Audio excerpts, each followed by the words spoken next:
Every athlete at every level feeds off the cheers from the crowd. But what happens when those cheers fade? That's the topic of the new book, Cheers to Fears, from author and Cleveland Heights native Jeremy Holmes. He was one of those athletes as well.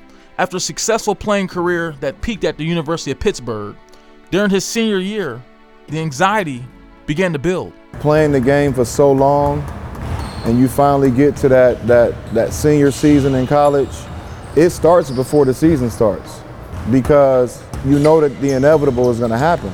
I can remember being in Madison Square Garden, and that was my last collegiate game, and when the buzzer went off, it hadn't really hit me yet.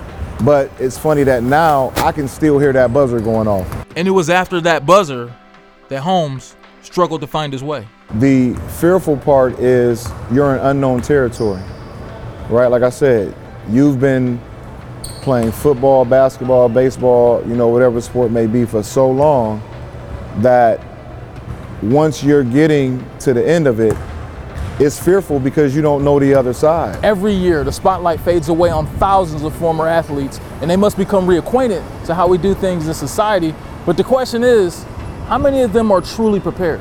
Dominic Alford played 3 NFL seasons, 2 with the Browns and 1 with the Carolina Panthers, before going to the CFL. Now at age 31, his playing days are over, and now works for Momentum Performance Materials in Richmond Heights.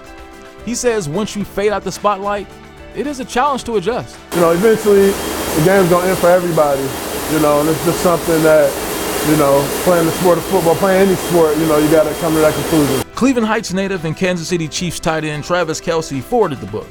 And even though he's still at the top of his game, he does have a lot of friends and former teammates that struggle with the transition. I think this book is an unbelievable opportunity to not only guide them in the right direction, but let them know, like this, you're not the only one going through things like this. You're not the only ones that's experiencing this difficulty. And while life goes on after sports, the struggle for players finding out what's next goes on as well.